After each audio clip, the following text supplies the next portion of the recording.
What's up, Speedy's Garage gang? Welcome back to the Speedy's Garage YouTube channel. I mentioned last time that we have had some odd weather here in Middle Tennessee, and I haven't been able to drive Otis back here for over a month, and I'm used to driving it about once a week, so I'm having some definite withdrawal. So I'm gonna get out today and turn some fuel into noise. As far as the parts that I mentioned I had for sale last time, everything has sold except for this factory Hellcat airbox, including the filter. And I do still have the wheels and tires. They are weld wheels with 305, let's see, make sure I tell you right. 305, where is it? 305 45 17, Mickey Thompson ET Street R's. These only have 8 passes on them. They're like new. The weld wheels are 17 by 10. And I am gonna go ahead and sell the fronts too for the drag pack setup. And those are Race Star Dark Star, I think, or they might be called Drag 92 or something like that, but you can see them up there. And those have a M&H 4.5 by 28 by 18. And those are the 18 by 5 wheels. So those are still for sale. I do not want to ship them. So you'll have to figure out a way to get with me and take delivery of those. If you're interested, I'll make you a really good deal on them because they're taking up space in my shop and I've got something different coming. More on that in a future video. But for now, we got to get out, turn some fuel into the noise. And I also mentioned last time that because the car has been sitting for a while, I did go ahead and put my Noco Genius 5 battery maintainer, I'll call it, on the car. We're going to find out how well that has worked. It sort of monitors and maintains battery voltage.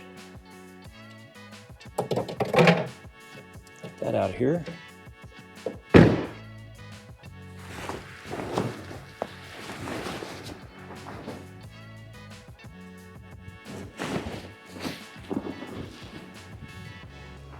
And since this car's been setting for a while, I don't want to just fire it right up. I want to try to build some oil pressure if I can. And in these cars, you can actually put your foot on the brake and depress the throttle all the way to the floor, hit the start button, and it will build some oil pressure before the car actually starts. And now I'm going to fire it up.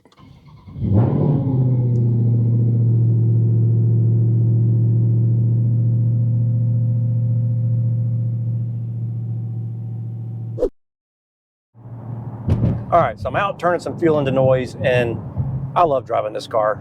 I was a little worried, you guys have heard me mention this before if you've been following the channel a little bit, I was a little worried it would drive funny or act weird on the street because they act like it's so drag race focused.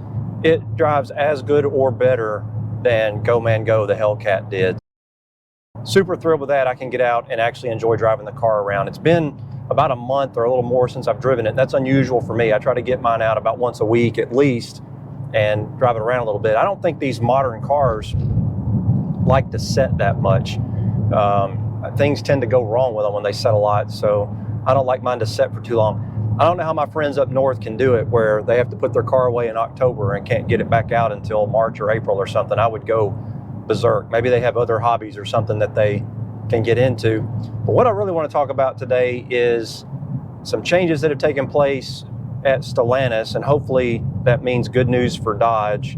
I had heard a rumor, this has been a couple of years ago, that they were developing a next generation V8, and we'll call it a Gen 4 Hemi. I don't know what the actual technical specifications of it will be for it to be considered a Hemi or not. There's a lot of debate whether the Gen 3, was actually a Hemi engine, but regardless, if they can get back to producing a V8, that's super good news, at least for folks like me that enjoy that type of vehicle. So what I want to know, and I'd love to hear some comments from you guys. Leave me some comments below on what you would like to see.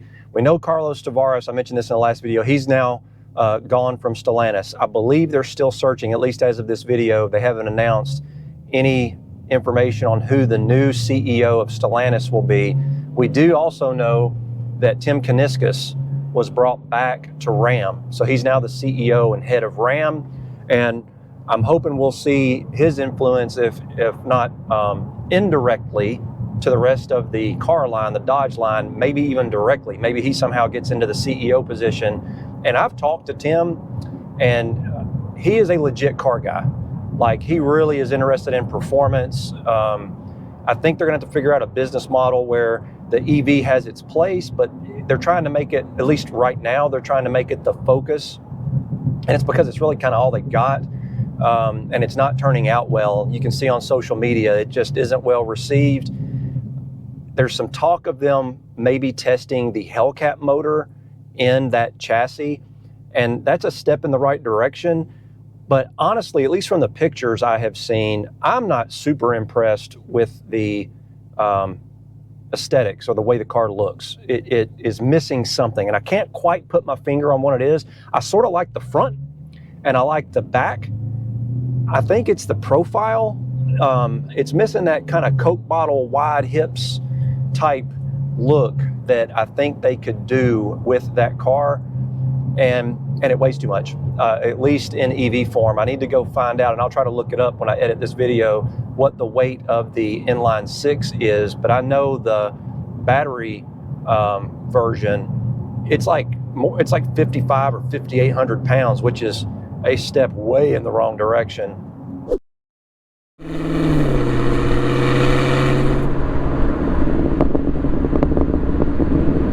So we need to get a lighter platform, in my opinion, maybe a slightly smaller platform, although I really like the size of the Challenger and the Charger, and it's in this iteration. I really like the size of them. They're a large, comfortable car. It does mean they're a little bit heavy, but for driving it around, unless you're trying to make a race car out of one, the weight doesn't matter as much. Now, for somebody like me that's street and strip, it does matter, because I want it to perform well at the drag strip, but also want it to be comfortable on the street. So there's some give and take there. But I think if they made it a little smaller, and maybe they had a target, let's say they target, let's lighten it 500 pounds. That would go a really long way in making it a pretty lightweight platform.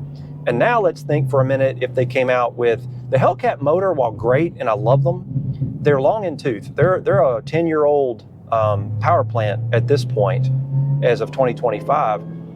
What if they come out with, and I've heard, this is with the rumors that I've heard, it's going to be a smaller displacement V8. I've heard all the way down to like a 4.8 liter. Now, that might be getting too small. As long as it delivers the power, I don't know that it necessarily matters if it still makes 700 or 800 horsepower. But you get into like those little bitty V8s like that, like a 4.8 liter, and you're getting into like those Ferrari type V8s where they don't make power until way up in the RPM range. And part of the muscle car character is having some down low torque. And I worry you might lose some of that if they went too small of a displacement on the engine. However, with modern technology, now I've talked about the V8 side of it, but how would they make the power? Well, the rumors I'm hearing is it's a twin turbo. So then it's kind of sky's the limit, to be honest, depending on how strong they make the motor and the rods, and there'll be costs and everything. We'll get into that in a minute too, associated with the platform. But this is what I would like to see. I would love to see a reasonably sized V8 with twin turbos on it, maybe as their top of the line. They could still have a reasonably sized, naturally aspirated V8 that is in the RT, and maybe a little bit more powerful one in the Scat Pack or SRT versions of those cars, and then a twin turbo version in like their, I don't know if we'll call it a Hellcat or whatever you want to say, but their Halo car. Now you can start talking about what the power might look like, and they can take those turbos, and with modern technology, and I'm a keep it simple, stupid kind of guy, so I hope they don't get too silly, but they could potentially do some turbo technology where it acts like a smaller turbo, in the lower RPM range, so that it spools up faster. And they can do some tricks where the fins on the turbo housings, the vanes move around a little bit to kind of affect that airflow.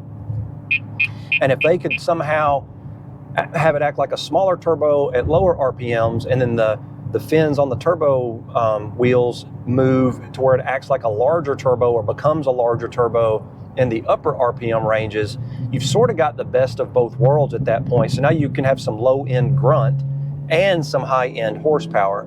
So what might that look like? Well, let's say a 4,400 pound, 4,380 pound Hellcat, and let's say they can somehow make it a little bit smaller, keep some of that same character, but lighten it up with some modern materials. Maybe have the rear seat delete as an option if you wanted it to save some weight.